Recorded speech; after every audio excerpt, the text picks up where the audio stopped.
মুসারে আল্লাহরে জিগাইবানি, আমি গরিব মানুষ, আমি ভালো কিছু কিনতে পারি না, ছেলে মেয়েকে ভালো কিছু খাওয়াইতে পারি না, ভাঙ্গা ঘর, এত গরিব, ভালো করে ঘর বানাইতে পারি না। আল্লাহরে জিগাইবানি কি করলে আমার উন্নতি হবে, ধনী হব, টাকা পয়সা হবে। আল্লাহরে জিগাইবানি।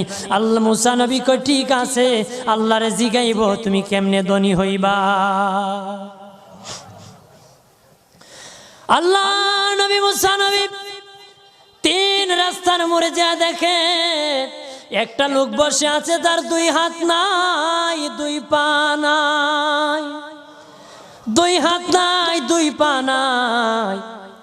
ওই লোক ডাক দিয়া কয়, মুসা রে, জীবনে কোনোদিন নিজে হাঁটতে পারি নাই, নিজ হাতে খেতে পারি নাই, কেউ খাওয়াইলে খাই, নতুবা উপবাস থাকি, বৃষ্টি আসলে ভিজি, সেখানে আমি আবার